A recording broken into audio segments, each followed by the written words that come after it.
Welcome back to Conversation with Buddy. I'm your host, Buddy Puckett. Thank you so much for being here this week and every week. We really appreciate you. Today we have an awesome guest. He's a local, I would say almost celebrity. But before we dive into that, can I ask you just maybe one favor? Would you go in there and like or subscribe to our YouTube channel? We want to get these stories out to our community, get to know each other a little bit better. So today, our guest, he's a local commercial builder. He's pretty involved in the political scene. He's very impactful for our community as well. So without further ado, let me introduce you to Rich Duncan. Welcome, Rich. Hey, thanks, buddy. Well, thanks for being here, man. You bet, man. Way to start the morning. That's right. That's right. Well, you and I have had breakfast recently, so we kind of know each other pretty well. We know each other for a few years. Would you say? When you mentioned, how long we've helped the family with, your business, I'm just, going back and going, yeah, it's quite a few years. Yeah. Yeah. It's been a while, but I really appreciate you guys. Number one, I like what you stand for. So we're going to dive deep and hear all about Rich Duncan, but you said when you got here that you did your workout this morning. So tell me about the Spartan, because I think I knew you did the Spartan thing a little bit, maybe a few years ago, but you've been doing this for a long time. Long time. Tell me about that. Yeah, I like habits. I like having my routines. And so I have to say, it's like, 2001 or 2, we started a Spartan class at the courthouse in Kaiser. Yeah. And, 3 days a week, you'd be there at 5 a.m. And sounds rough. Yeah. It's like a high impact, but you're 30 minutes and you're done, So really? It's only 30 minutes. Only 30 minutes. It's kind of, maybe 35, whatever, but it's, high intensity, short duration. And so you kind of do that, big old sweat and get yourself all worked up. Yeah. And then, I've been 3 days a week for a long time. And then we moved out to McClay, and then I started going to the Battle Creek store, location of courthouse. And so I've been going there ever since. And so it's just kind of the deal, wake up in the morning. And which is why I don't see you, because I don't go at 5 a.m. I go to the Battle Creek, but I usually go afternoon, evening.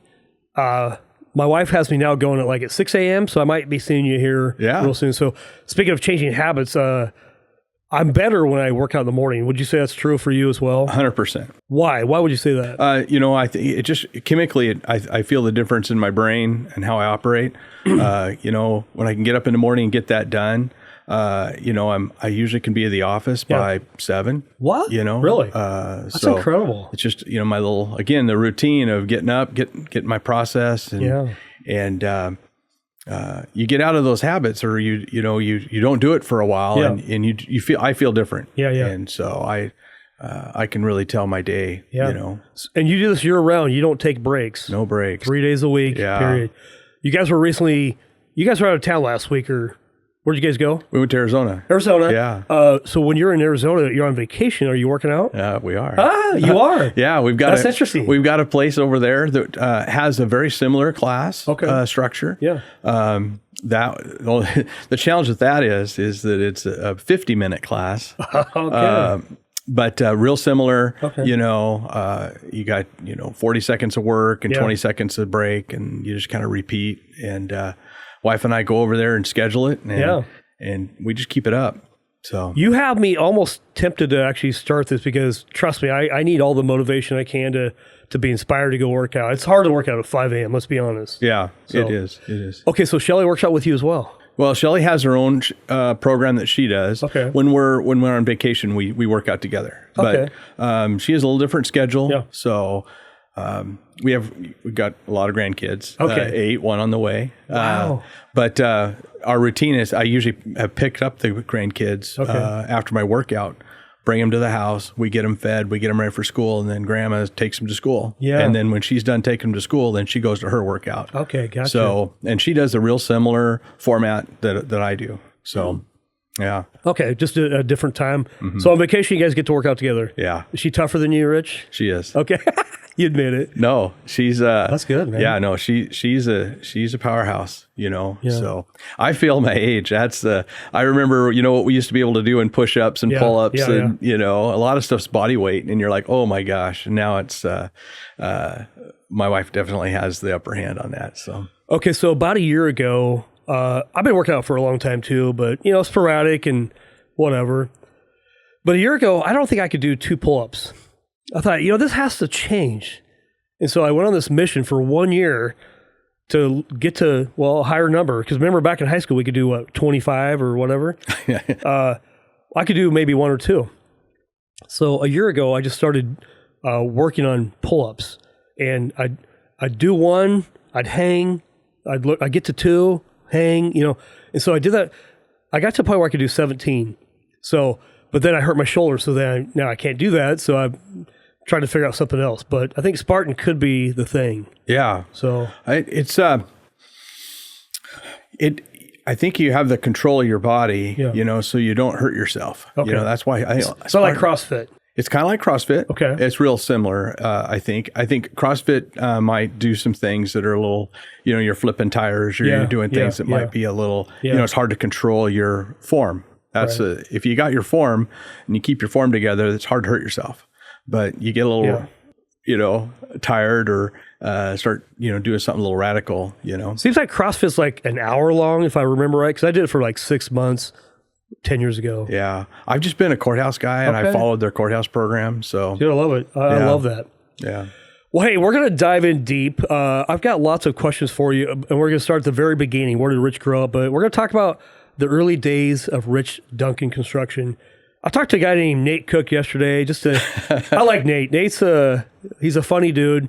He's worked with you for a very long time. Yeah. I know you've had a large impact on his life.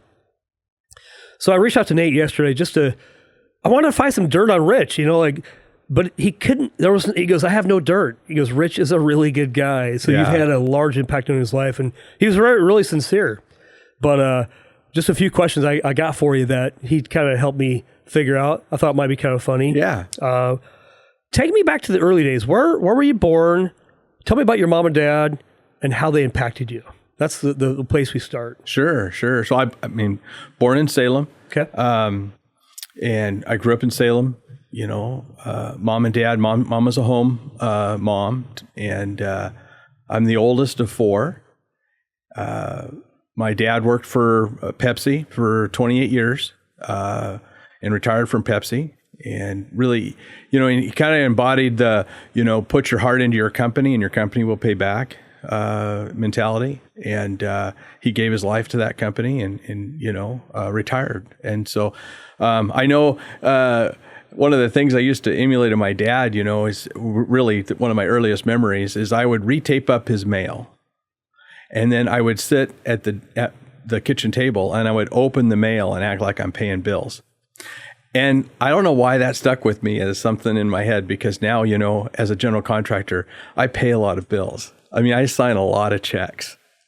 And that always pulls me back, because my dad was always a numbers guy at Pepsi. He was, always in the, he had his books and was just really diligent about all his accounting. And so I don't know, how that prescribed into the future, but that certainly is a pullback to, Well, it shows the impact that our parents have on us, whether they recognize it or whether you recognize it. How old are you right now, Rich? 58. You're 58. Yeah. Now, take me back to the day you opened that mill with your dad. How old were you then when you first started doing that? Boy, I had to be preteen. See, okay, it's 48 years ago, roughly, give or take. Yeah. And he still impacts you today. I think we miss that as parents. Good or bad, we impact our kids, but kids don't necessarily listen to what you say, but they always watch what you do. Sure. And so you were watching your dad, you were trying to emulate your dad, like, oh, that's what he does. That's the thing. Pretty much one of my oldest memories. Yeah.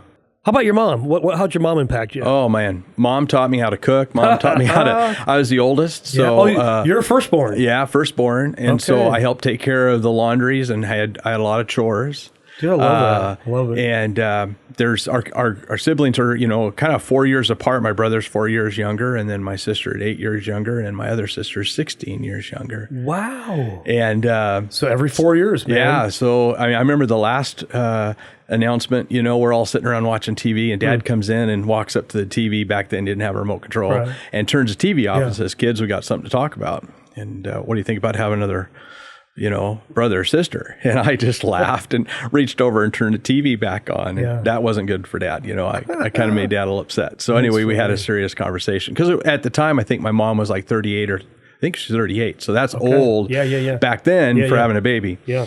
And so, I was changing diapers and babysitting a baby, in my early years. Fast. Yeah. So, but loved it, Well, did both your parents, your dad worked for Pepsi? Did your mom work as well? When I was very young, and I don't remember this, she worked at the hospital as she was an LPN, and but I can't really remember her working. I remember her being home. I'd get home from school, and Mom was there. She was there. Mm. Yeah.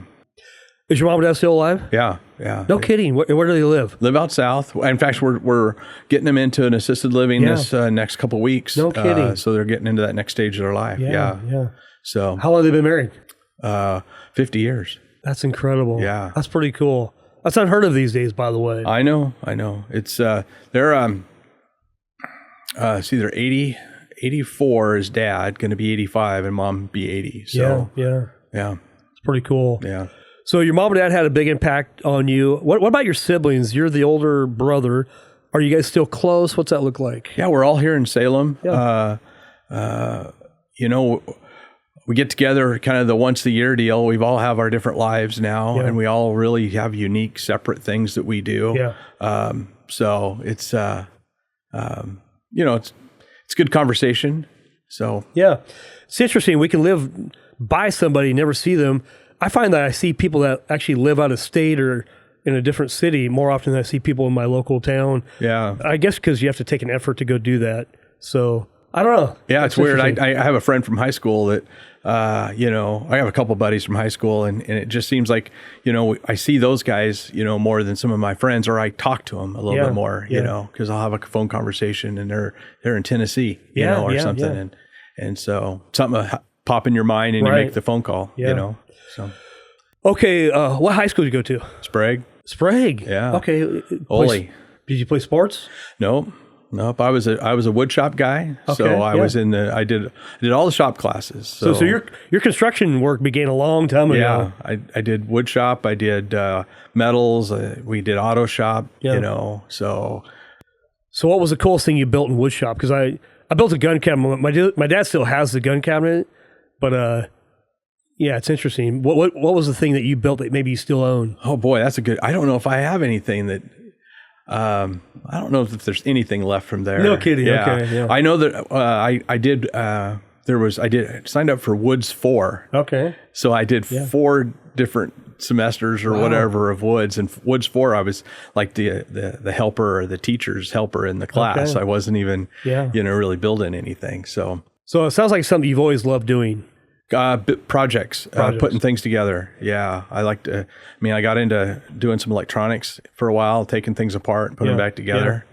Yeah. And that's kind of like a firstborn trait. I always talk about firstborn because I'm a secondborn, I have an older sister, and I think firstborns can be more, I don't know, you're probably a lot smarter than the secondborn, man. I don't know. Or your parents raise you a certain way. They read a book. They go, okay, this is how you take care of a kid. By the fourth one's like, yeah, we'll figure it out. Yeah. And so it's funny how that works. Yeah. I certainly don't want to point things out about the family, but you look back and you go, well, the duties and the chores and the things that I was responsible for really diminished over time, and the younger kids, either I was doing the chores or it just wasn't around anymore. Yeah. So they got off easy, didn't they? Yeah. All right, so after high school, what then? What's life look like for you? Oh boy. Well, I thought that I needed to go to college, and my dad always told me, he says, you're either going to go to work or go to trade school, and that was his belief. And so he was going to support me by living home and going to school. So I went to Chemeketa and I signed up for their electronics class. And it really wasn't for me. The electronics of that time, Tektronix and circuit boards wasn't my gig. And so I kind of got out of there, and I went on to PCC and took their building construction technology class up in Portland. They had a 2-year degree on, building. And so I did that and went to work as a framer and moved back to Salem and been in construction ever since. So, 30 plus years of building stuff. Time flies, man. Okay. So, after college, what's life look like as far as getting married, having kids? Oh, what's that look like? Got married early. Okay. How old were you? 19. 19. Okay. Yeah. You had it all figured out by then, right? Yeah. Had a couple kids by 23. Yeah. And then that's, again, I was working and paying the bills and building. Rich Duncan Construction hadn't yet been Hadn't created? started. No. Okay. No. I worked for 2 different companies, mainly to, build my career. One was more agricultural, residential, fire restoration. That's where I learned to be a carpenter, where I could, go in and a cabinet was half burned and I would have to cut it apart and rebuild the other half and make it look like the first half. And that really, again, kind of put the basis of constructability and how to make things work. And then I moved on to a commercial contractor that I worked for, and we built all commercial buildings, and we primarily did dental offices all over the state. And I became a project manager where I was the lead guy. I would estimate the project and then we would go build it. And we weren't big enough to have a lot of crews and a lot of jobs. We did really 1 job or 2 jobs at a time. And then that's 2001. Times are, a little tough in the economy. Yeah. And the gentleman I worked for got remarried, and he had a new son that comes into the picture that 22, I believe. And he said, well, Rich, I don't have room for 2 of you. And, I got to make the new wife happy. So you're on your own. And so I probably felt unfair, but it also might have been the best thing that ever happened to you. Absolutely the best thing. I mean, at the time, did you feel that though? I don't even know if I recognized it. I don't think that I looked at it as a negative or it was down. I mean, it was like I just knew I needed what I had to do. And the back in my mind, I've always thought I was going to have my own business. Now, did I think I was going to be in construction? No, but for some reason, I believed that I was going to have a business. Okay, nice. And so I went and got my license and my truck and put a magnet on the side. And I did the same thing that I did working for somebody. I just did for myself. This is 2001? 2001. Okay. Yeah. In that year, that's a big year for me. Yeah. Because we got married, remarried. Yeah. Blended a family. Yep. Right. So she had 2, I had 2. And we built a house. We were building a house as I got the transition from leaving the last company and opening my own company, and then I opened up a construction company. That totally makes sense. In a very challenging economic time. Yeah. Right.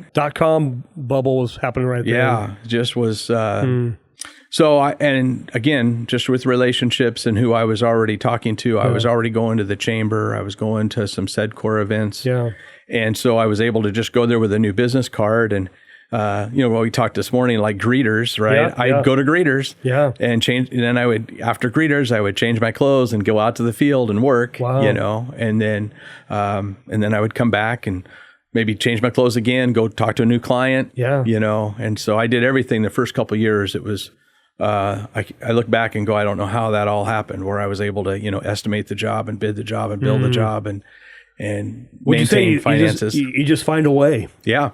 And I love the saying because you can't map that out. Nothing makes sense. But when you're the bottle washer, janitor, chef, you do everything. And the dad. I mean, and the dad. Yeah, the and coach. A husband. And a coach. I mean, I was coaching soccer, and I mean, I helped the kids in Little League. All those things. We'd come home and try to make sure we had a structure of dinner, structure of homework. Interesting times. Yeah. It's hard being a dad and a husband and a worker and all these things. But how have you found that you've done that? Because that's difficult. Starting a business, building a home. I mean, you had a lot on your plate. Yeah, I think, again, I just always looked at these things as projects and never looked at them as burdens, And so I just got through that, and felt like success was making it another day. Making it another day, that's good. Well, I think it is perspective. I mean, our wife and kids' job shouldn't be a burden. It should be a project. But how many of us look at things as a burden, like, oh, I've got to go to work today? And I think if people would change that perspective, they would have joy like you have. Yeah. Well, I think the challenge is to, again, be satisfied with, every day. And, if we wake up and have, we know we did good yesterday, we're going to do good today. Yeah. I like that. Be satisfied. I would also call that gratitude. Sometimes we can focus on what went wrong the day before and, woe is me. And we almost become a victim. But really, no, I'm grateful. Like, look what I do have, not what I don't have. Right. I'm guilty of, sometimes focusing on where I messed up, where I could have done better. But that doesn't do well. It doesn't bring any joy to my marriage. It doesn't make me a better dude. So I just have to focus on the gratitude. And so that's what it sounds like you're doing as well. Yeah. So I love that. What's it mean to be a husband for you? What's being married to Shelley mean to you? Oh, boy. I think, and I don't want to even add the word project to it, You better not. But, knowing that I'm taking care of her and, fulfilling, my responsibilities as a good man. Yeah. And trying to set good examples for all the kids. And trying to enjoy life together. Yeah.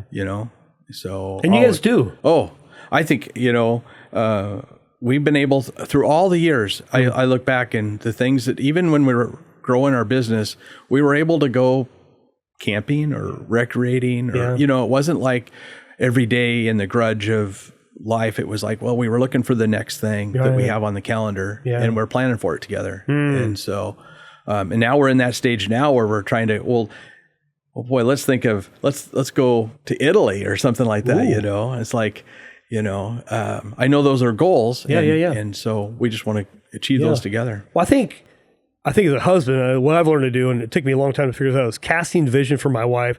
It's a biblical principle, without casting vision, people die. And so I think what it sounds like you guys do well is cast vision. Hey, let's talk about Italy. By the way, have you ever been to Italy before? No.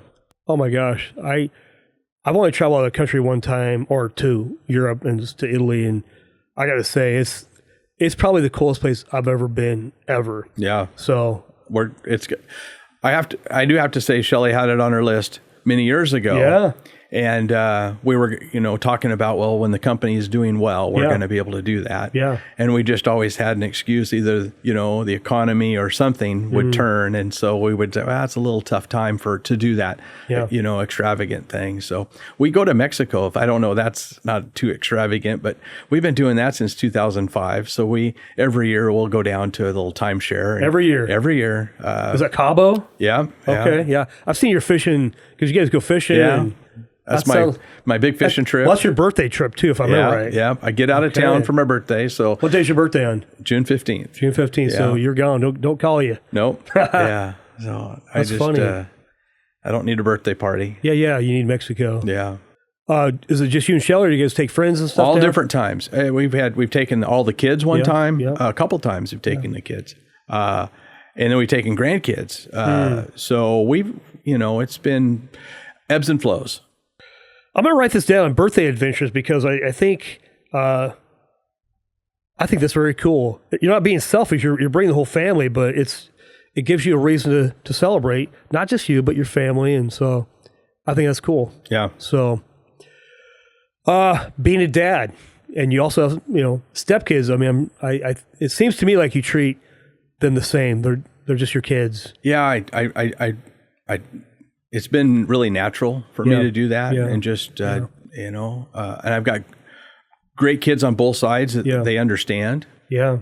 And they're now older. Yeah. So, and now they all have kids. So I'm Papa. Yeah. You're Papa. I'm Papa. Dude, what a sweet sound that is, man. Yeah. So, I got two granddaughters that are just papa, and it's hard to say no to them. Yeah. So they got Papa wrapped around their little pinky, man. Yeah. No, well, we're not there yet, but we'll hopefully be there soon with grandkids. But that's pretty cool. Well, as you navigate, let's talk about the early days of Rich Duncan. Let's go back there because Nate's like, talk about Starbucks, just those early morning coffees at Starbucks in 2000, probably 2000. I think Nate came on scene, 2005? Because he's had his 2004 because he had his 20 year, and I think he bought him something on his 20 year. I saw it, a year ago. Talk about those early days, though. Yeah, the early days. I didn't have an office. I worked out of my home, and so I've kind of found that this group of subcontractors would meet at Starbucks at 5:30, and so I would go to Starbucks and be there almost every morning, and then I would just chit chat and be in the room and gain mentorship from all these different subcontractors, so that's where we would have, if I had a meeting scheduled, I would schedule a meeting at Starbucks and with a client or whatever, we had a storage unit. So then, I'd go to pick up our tools and go do our job. But we always started our Starbucks. And so that's been pretty much a kind of a staple in the organization. Is Starbucks a place you still go to? I mean, you have the Rich Duncan building. But is Starbucks something you still think about? Because I've seen you. I mean, I'm a Starbucks guy too, and so I see you sometimes going through Starbucks. Yeah, Starbucks is still. I mean, it's still. I got the app on my phone. Oh, I do too, man. Yeah. But I don't know. A few years ago, we've got an espresso machine at the office. Okay. Yeah. So we became coffee connoisseurs through Starbucks. Coffee shops, what they call it. Yeah. So it's now a line item in the budget for our office. Our coffee. So you got to have coffee. I mean, I love coffee, man. It's funny. I don't know if I love coffee so much. I love the conversations I have. And so I started 25 years ago meeting with guys early morning in Salem, having coffee, having deep conversation because I was always curious about their story. And so 3 years ago, my wife said you should start a podcast, which is why we're doing this. This is a conversation you and I have over breakfast, but we're recording this. And so, but people want to get to know you, Rich. I mean, I know you pretty well. But there's things I don't know about you that hopefully I'm going to learn today. Sure. So, all right. So the early days, there's a story about a chocolate lab. Nate said, I gotta ask about the chocolate lab. He told me briefly, but he says he tells the story all the time. But so, yeah. Okay. The way this story is told today, and I will get Nate's full version, but go ahead. Yeah. So, I have a meeting that day, so I'm wearing my Rich Duncan white shirt, and I got my black pants on. For context, what year is this?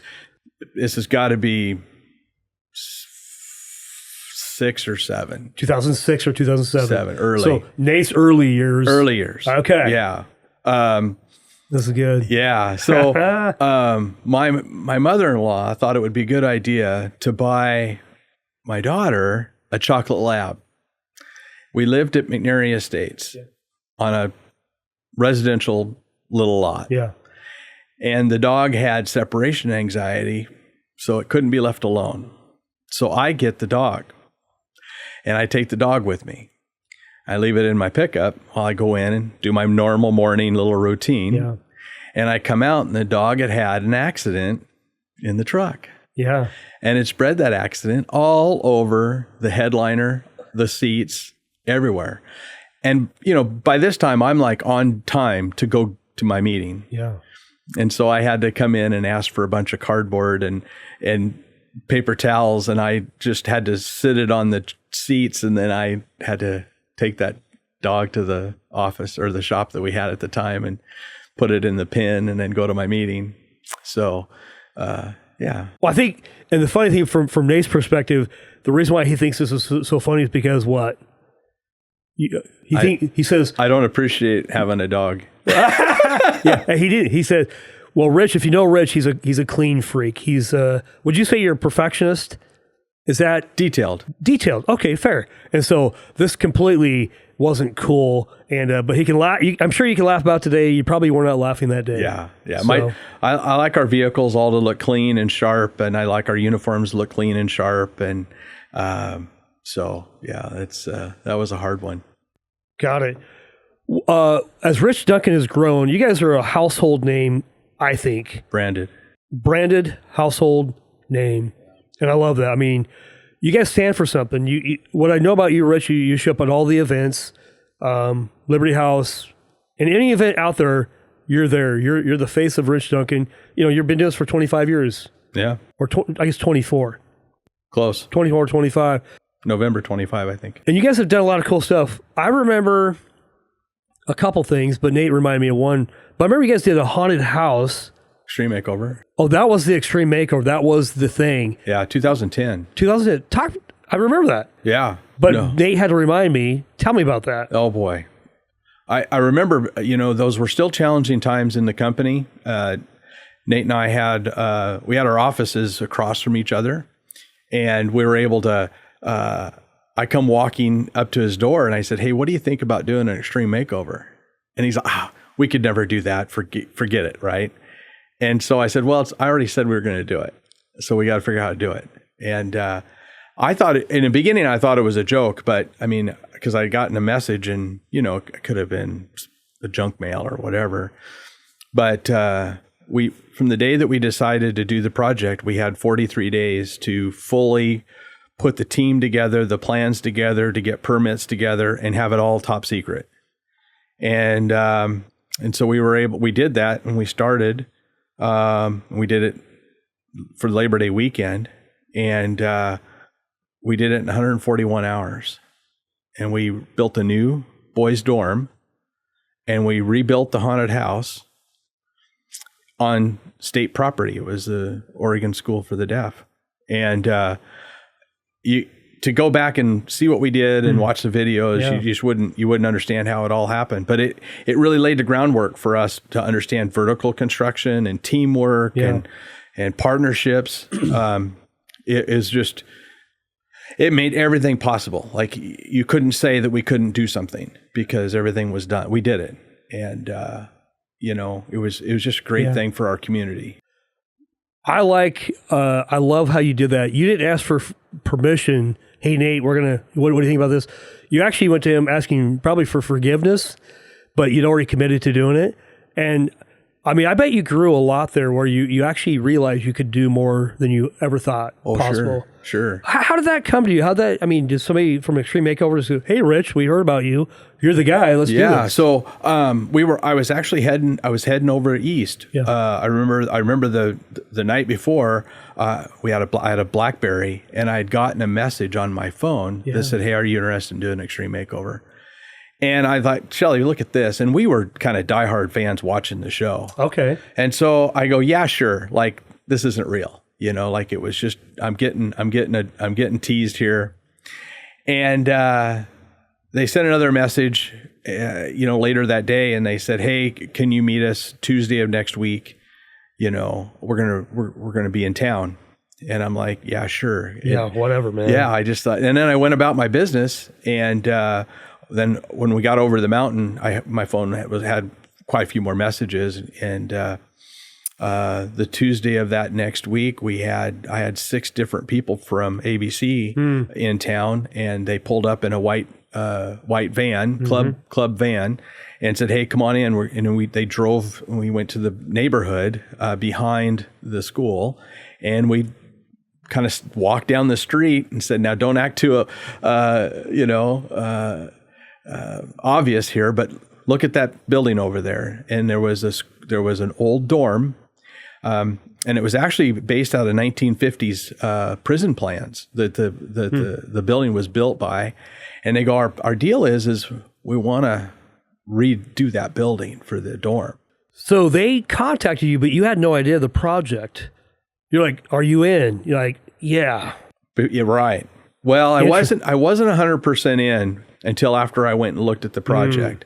And then they came back and they said, hey, we need to know within a couple of days, do you think you can do this? And I said, well, looking at that building, we're not going to be able to bring it to ADA standards today, and we're not going to be able to do it in 7 days. But why don't we build a new building for the dorm? And that just kind of excited him. But then we also had the haunted house factor because, and for trivia goes back, this was the first preset air date pre-production show they ever done, where they knew that the Halloween was going to happen on a Sunday night. Yeah. And of that following year, and they needed to get this show done so that they could have it ready for that air date. Normally they tape them all year long, and then you don't know when they're going to air them. Got it. So later I found out how they found us to even call our number was that we had helped a couple years prior with Habitat for Humanity. They were doing a builder's blitz. The economy was not very good. And so a lot of builders in town didn't have the ability to come in and do this builder's blitz and build these 7 homes in 7 days that they wanted to do.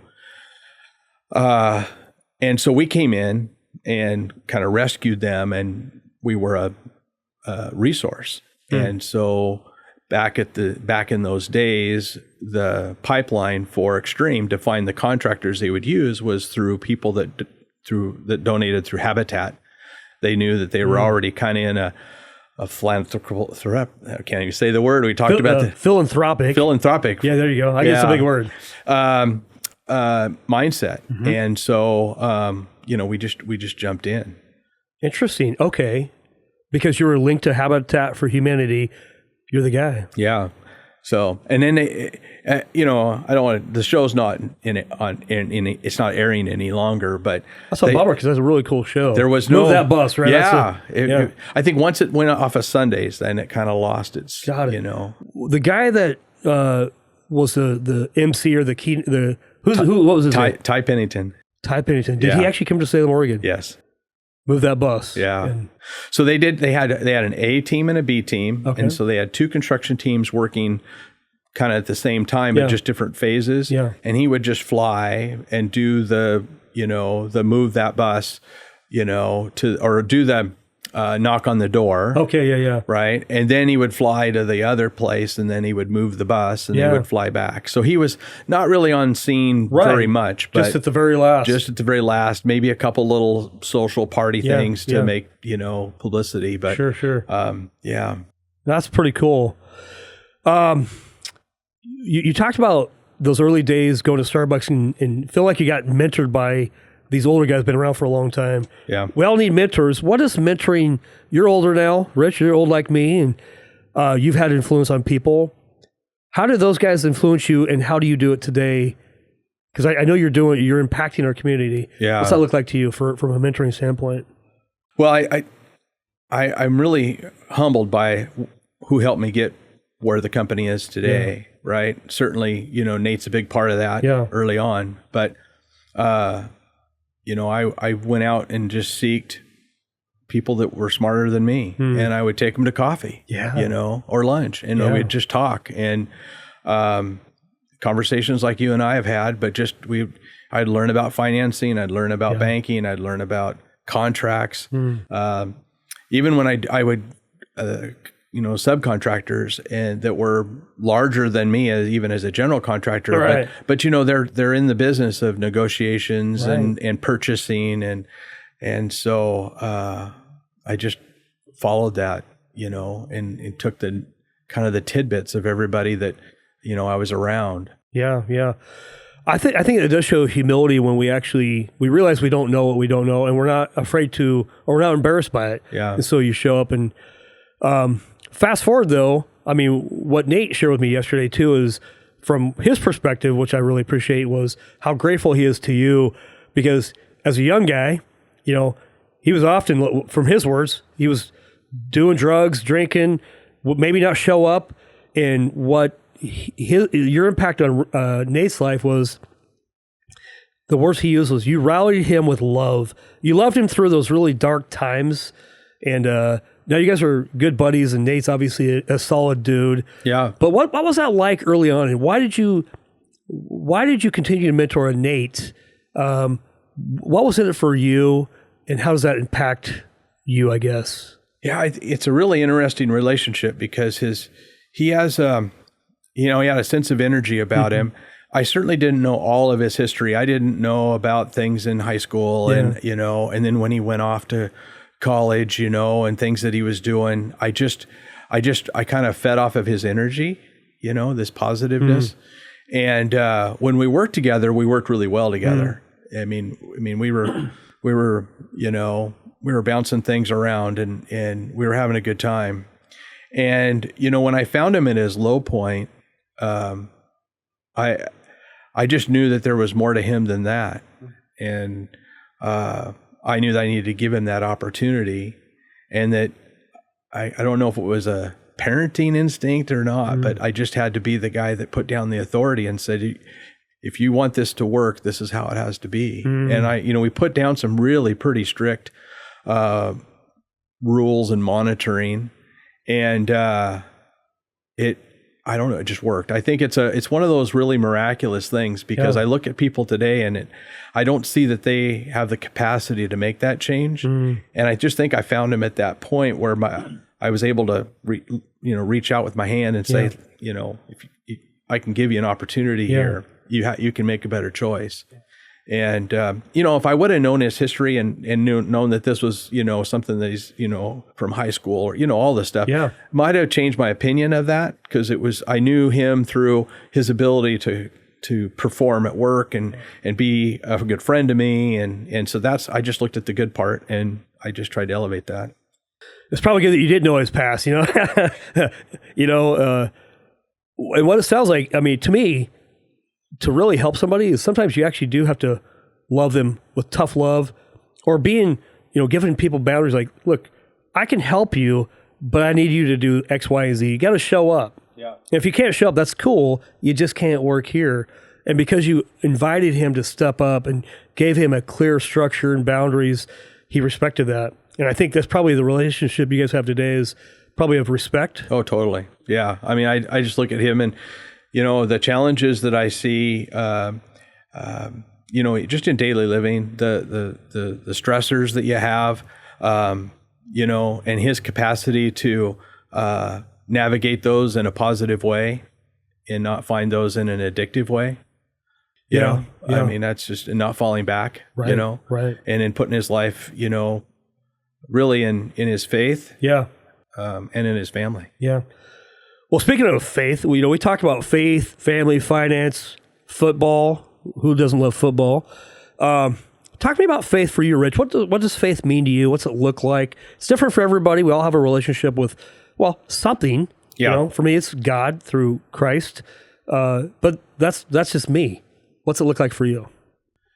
I think that's a really open question for me that I'm still really exploring. Yeah. I know how it was really important in my younger years. Yeah. My parents had a falling out with a church that they went to when I was about 12.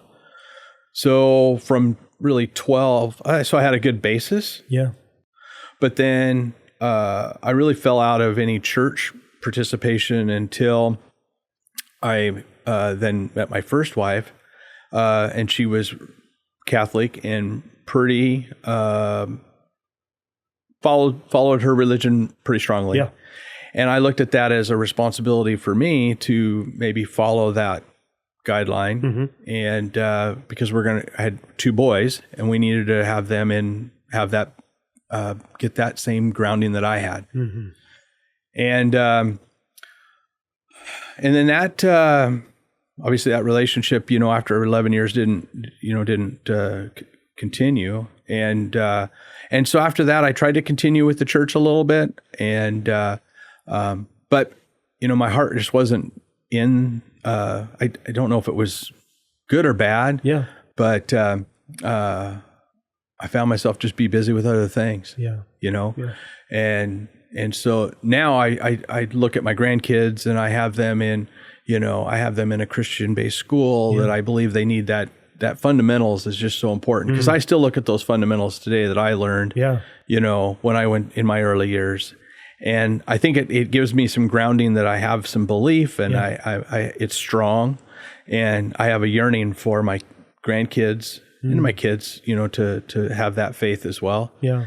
And so that's kind of where the book is right now. It's not fully written, it's a journey, right? It's not necessarily a destination. We all have a story, and I totally respect that. I mean, God's working on you, right? He's drawing you in. Yeah. I think God draws all people in, and sometimes we're not yet, or, gee, I'm still working through some stuff. And I grew up in a church that was, probably later in high school, really. It was fairly legalistic, and I don't follow rules very well. I'm if the speed limit is 60, I'll probably be going 70. That's just my nature.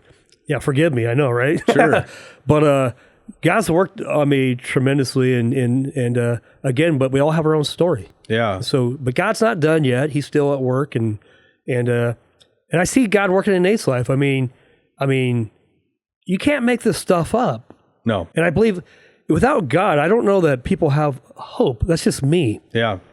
But some people don't know what they don't know. Sure. I was there. I was once blind, and now I see. Well, I know that, I can say that I still pray. Yeah. There's a thought of prayer at least once a day. Yeah. But I'm like thinking, okay, I need to be thankful. Yeah. What's my direction? Yeah. I'm asking for guidance. So I have, there's presence there. Yeah. There just might not be, every Sunday going to church. Well, I don't think going to church saves you. I don't think praying sends you to heaven. I think it's the belief in Jesus that he died for your sins, was buried, and rose again. And I like the verses in 1 Thessalonians 5, 16, 17, 18. Just to your point, is pray continually, rejoice always, and give thanks in all things, for this is God's will for you in Christ Jesus. Okay, pray continually, rejoice always, and give thanks. Yeah. So it's pretty simple. And so I think your heart's right. Again, there's no judgment. It's just we are where we are, and God's still drawing us in. Yeah, I don't have a missing feeling. Yeah. I just feel like that's still, like I said, it's an unwritten chapter. Yeah. Like it hasn't come full circle yet. But yeah. Talk to me a little bit about the political climate. Not that I want to go hugely political on the podcast necessarily, but look, politics plays a place in our lives. Our community, our state, our country. We're politically divided. I don't need to know whether you vote blue or red. I already know how you vote. I mean, sure. But what is some of the challenges we're dealing with in our own community that maybe people need to know about that they don't know what's going on? What would you say some of those top issues are? I think the big one is we're not taking care of our children, right? I mean, if the Board of Education just comes out and says that, listen, 75% of the kids at third grade in the Salem Kaiser schools can't read. 75%. 75%. Yeah. I never knew that. What burden is that on the 25%, right? I mean, how are they going to be able to solve the world's problems with 75% people not being able to read? Question though, too. I mean, I get it that Salem Kaiser or whatever the school district is not stepping up, but what about the parents? I mean, is this a dual issue? I'm sure that 100%. I'm sure that the 25% that are that do read, they read at home, right? Mom and dad read with them at home. They understand that. So I just think that but the guidance of the schools can't just continually lower the bar and say that it's okay. We've got to come up with solutions, and I think same thing goes for the city. We create rules, or we say we're compassionate, and compassionate again is not.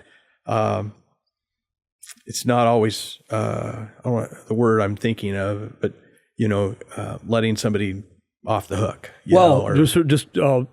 Compassion to me is like love. Love is not an emotion; it's an action. It's a verb, not a noun. And so, to love somebody is not say let people suffer and do nothing about it. Love is actually doing something about it. Is that kind of what you're saying? Yeah, well, holding them accountable, right? Accountability, yeah. Hey, that's a big word though, Rich. I know. That's a really big word. But, showing up for school, is early years of showing up for a job and showing up for work and being dedicated to something. And same thing, I think, when you look at, the city and what it's doing for its population and, how it gets off course from just providing safe streets and good, clean water, some of the basics that cities should be providing. Yeah. Gets off on these other, missions or tangents that just kind of bury that. So, yeah. I know one of them is the whole chariot, where they're taxing us, but we don't get the right to vote on that. Yeah. Walk us through that just a little bit. I want to maybe. Yeah. I think that the voters in Salem have really been very clear over the last, 8 to 10 years that they want to vote for things. They don't want mandatory taxes, right? And so, we just had the city tried to do a payroll tax to help pay for city funding, and they tried to do it through their own, creating an ordinance and not going out to the voters. Well, 83% of the population said, no way, right? We're not doing that. And then they voted in a new mayor based on that because they didn't like that the mayor was tried to do that without the vote. Yeah. That's a pretty loud voice. So go back to 2000, 7 years ago. So 16, 17, 18, I'm sorry, 18. 18. Yeah. The transit board tried to, there was a elected board tried to go out for a measure to do a payroll tax, and it was defeated like 64 to 36. Okay. No, we're not taxing the voters for, this tax, for added bus service. Yeah. And so, they were frustrated about that. And so, there was an agreement made that we're going to go to the legislature and make some changes. So they went to the legislature, and Peter Kortner came in and he says, hey, this is what we're going to do. We're going to get rid of the elected board. We're going to make it a governor appointed board. And then we're going to give them a taxing authority so that they can apply a tax. And then we're going to add out of the state's funds, we're going to add a tax that will pay for the buses. So we all then in the community, the state of Oregon got a payroll tax that was added, mandated through the state, not a vote of the people. And but it gave them a 6 or 7 year grace period before they could adjust the rate or go out for a local tax, additional tax. TriMet has one, and so does Lane County. Chariots doesn't have one, but Chariots has a local property tax that it has. So it does receive revenues from the local. Yeah. But as I understand then, for the last so many years, they've been this elected or a governor appointed board of directors has put this whole plan together to put out this payroll tax and start at January 1. And it's all based on expanding service. It's not to pay. They're making the buses are operating fine. They have a $40 million reserve in their account. They have the highest satisfaction ratings. They did all these surveys and all their riderships in the community. They think they're the greatest. They got very high ranks. Mm-hmm. They just want to expand service. Yeah. And buy more buses and put in more transfer stations. And to do that, they were going to impose a payroll tax, and it was $39 million to the local economy, which was it's a 58% increase to their budget. Well, the business community is like, we want more police. We want more fire. We want homeless off the streets. Yeah. I know buses are important. We're not, we're not saying that. I think, people we need a good healthy bus system, which we have. But right now, the priority needs to be public safety. Amen. And that's where I think we're trying to, a few business people at the chamber, SEDCOR, right? Kaiser Chamber is trying to make a statement that, hey, you really should put this out to the voters. You shouldn't just impose a $39 million tax, $400 million over 10 years. It's insane. I mean, what other organization in, if it's police, fire, library, everybody else, for the betterment. And less than 4% of the of the population of Salem use the bus on any regular basis. Right. And so hold on real quick. What did you say? What number? 4%. 4%. And we want to expand something that only has a 4% usage. Yeah. And again, to their point is if we can increase, the bus service and we can put more buses out there and go further out of our circle, then more people will use it. Well, okay. So I'm a citizen. Inflation's high. Interest rates are high. Everything costs more. We're all barely getting by. I'm speaking for the masses. Yeah. And so now you're going to tax us more in a really difficult... I think these are difficult times, by the way. They are. No. I don't think you disagree. Some people are flourishing, but I think most part, I talk to people on a daily basis about mortgage stuff, and it's really tight.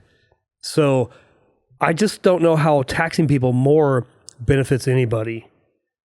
So from a economic standpoint, lowering taxes helps me spend more money, and that's where people flourish. That's my own belief. Well, we're already the 38th or 39th worst state to work in, but then you tax on the added tax of the city, and Salem's not a very popular city to work in either. So, if you can't drive, this goes to the holistic picture. Yeah. It takes the business community and the success of that to pay good wages. Yeah. And then you need a good school system to attract, parents that want to move here and have a job here.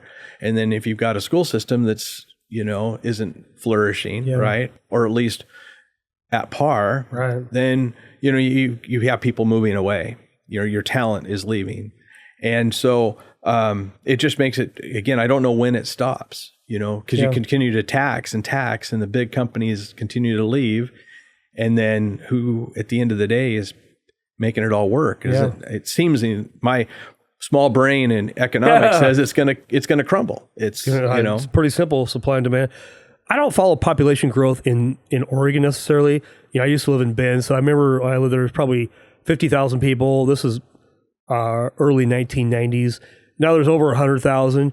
What is Salem like? Is there more people moving in, more people moving out? Because quite honestly, I do see people moving in, but I also see a lot more people. Hey, we just moved to Tennessee, Texas, Florida, you name it. What's that look like? Have you followed that at all? A little bit. I think that the high wage earners are leaving. I think that they're getting taxed to death. Yeah, they're taxing. And then certainly the state is not favorable to retire in or die in. The taxes are some of the highest, but. And so, we do have, we end up with a big service population. And so that just creates a real stressor on, how does that population buy a house and get ahead? Yeah. And then how do they sell their house and move into a nicer house? It's kind of a circle. It's difficult. The average first-time home buyer, I think my wife and I bought her home around 25, with the help of my mother-in-law, by the way. So thank you, Carol. She listens to my podcast, so without her, I couldn't have bought a home. But fast forward, though, the average first-time home buyer now is 36 years old because they can't afford it. They're still living in mom and dad's basement, or they're living with their buddies or girlfriends or whatever. And without the help of mom and dad, or maybe some hand up, they're not doing it. So it's not getting easier for sure. Yeah. No. Well, the price of a home is just, I mean, that's, and it goes. This story is when I started in construction, the term SDCs was not even a term. We didn't have site development costs, right? Cities planned for future development the way that they thought good planning was, and they would plan for parks and roads and streets and water and sewer and the basic necessities that, and now, all that burden is on you. And it's still when you're paying fees for park impact and street impacts, but our streets aren't any better and our parks aren't any better, So, and they're saying now that it's like 30% of the cost of building a house is, fees and taxes. And so that's it's hard for a community to, thrive in that. Hey, we're going to wrap up here in just a moment, Rich, and this has been fun. I love hearing that story and just from your perspective. Yeah. I know my perspective and that's all I got, but that's why I want you on here to share yours. And, fast forward, let's talk about Rich Duncan. In 10 years when you're 68, 20 years when you're 78, 88, do you remember Larry Epping? Yeah. See, Larry Epping had a big impact on me early on because I was borrowing money from Larry to flip homes and stuff in early 2000s. I love the dude. Old 10% rule. Oh, I know that. I know that real well. I learned that he was making more money than I was, and good for him. Yeah. But I loved Larry that he just kept on working really up until the day he passed away. Probably a month before I heard I think he lived till he was 94, and he died in September, but he worked until August, something like that. And I always liked that. And that's kind of my model. Like, I may not work in the same capacity, but I still want to be involved. I like it. It's fun. What's that look like for you, Rich Duncan? And then also leave us with, what's your legacy that you want to leave to your family? Oh, you could have had me think about that one. No, this is... I'll tell you though, I am so blessed that I've been able to, through my career and through building the company and my partnerships and my mentorship, to be able to be part of a community that I'm active in all these different community functions, and even a little political might get a little bit wearing on you a little bit, but it keeps me active, and it keeps me in the know, and it keeps me relevant to the time. And I think it keeps my brain functioning at a higher level. Absolutely. And so I see that, I'm a builder. I like to put things together. And so my aspect with the company is I'm still building the company. And I was the last greeters. I think I said, "Hey, I'm Rich Duncan and Rich Duncan Construction. I'm a growing company looking for work." And I'm still growing and learning. And I don't think that's going to stop. There isn't like, oh, I'm going to go fishing or I'm going to take up golf. Nope. I'm going to kind of continue on the track. Now I have more time because I'm blessed again with the team that I have.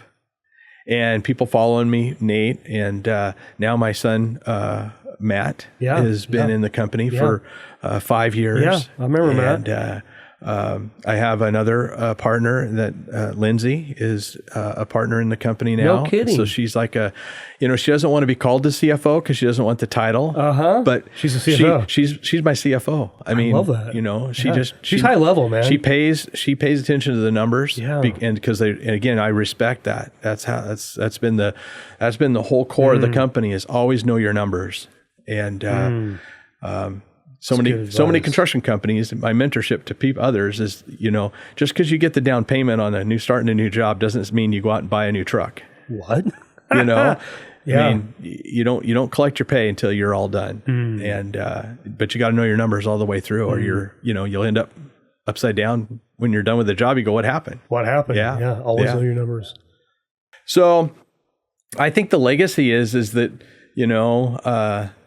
I don't necessarily think the Rich Duncan, but if someday the Rich Duncan drops off and it's Duncan, but just the family name lives on as in a company that continues to be part of the community and continue to build and grow. I worked for Les Schwab. That was my first job. I've had many jobs growing up, but during college and after college for probably about 11 years, Les Schwab was my employer. So I changed tires. I'm a tire guy. Yeah. And, Les Schwab, I grew up in Prineville, so home of Les Schwab. And so my dad worked for Les Schwab, and I kind of bleed Les Schwab. I'm a tire guy. If you want me to change your tires, I'm your guy, right?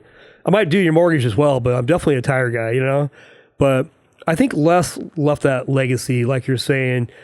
He left something. He was always giving back for me, for my dad, and for the people I knew who worked for Les Schwab. So I feel like that's what Rich Duncan does as well. Yeah. You're a give back company. I tell you, it's interesting that you bring up Les Schwab because, as far as a company that I look at as service, attention to the customer,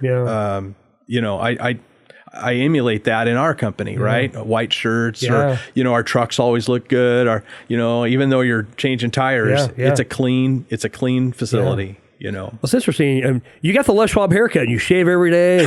And that was part of Les Schwab's culture. You had to shave every day. You couldn't have sideburns. The culture's changed a little bit at Les Schwab. And it's interesting. Culture's changed. I get that. Yeah. I don't necessarily think it's for the better. I'm just saying that things do change. I get it. Yeah. But you can have a beard but Les would have rolled over in his grave if he knew what was going on today, I believe. But that's okay. Things do change. It's sold, and now it's no longer Les Schwab's company. But, you put your brand, the Rich Duncan name, the brand to it. You stamped it there, and you should be proud of that for sure. So, well, dude, I appreciate you. Again, we'll go grab breakfast at White's again, I'm pretty sure. Oh, yeah. And just to have a conversation, and I want to support you. The next function you'll do, I mean, you do a lot of these Liberty House. What's the next one? Catholic Community Services or? Yeah. So I have the Liberty House luncheon is next week. Next week. Okay. So, and then the unveiling on the 12th is the unveiling of the new Elsinore blade sign that takes it back 100 years in history. So Elsinore downtown, yep. We just got doing a kind of a historical refresh on the outside of the building. Okay. And we installed the historically correct Elsinore blade sign that came off in the 63 or 62 storm. Yeah. And put a new crown on the top of the building. So it's covered up with a big sheet right now, but on the 12th. I haven't driven by there for a while to notice, but I'll check that out. It's going to be cool. So it's unveiling what day? The 12th. September 12th. Yeah. Okay. It's at like 6 o'clock. Dude, so that'll be pretty cool. Yeah. All right. Awesome. Well, cool. Well, hey, any last thoughts that you want to leave our audience? Any takeaways? Just something maybe we didn't cover. Somebody can just go, you know what? Rich summed that up really well. Boy. I probably want to just tell people that maybe I've had coffee with, or that I've gotten some tidbit of information that if it ever occurs to you, that I want to say thank you, because I'm blessed, and I'm blessed because of other people. It's not because I won the lottery, or, my dad didn't have a construction company, or my grandfather, it's just hard work and other people's influence. And I'm so thankful. So I just say thanks to that. Well, hey, well said, man. Well, we're going to end the podcast there. Really appreciate you guys being on here this week. I really appreciate Rich just for sharing his heart, just being transparent. That's all this is about. We're not perfect guys, and we're living life like you. But I hope that you found encouragement, inspiration. And I bet Rich would have coffee with you if you reached out to him. So I'm going to put his information in there and reach out to him. Encourage him as well. I mean, he's given a lot to this community, and he's inspired me. And I look up to Rich, so I want him to know that. So thank you, Rich. And I bet you feel that way as well. So anyway, love you guys, and we'll see you next week. Thank you.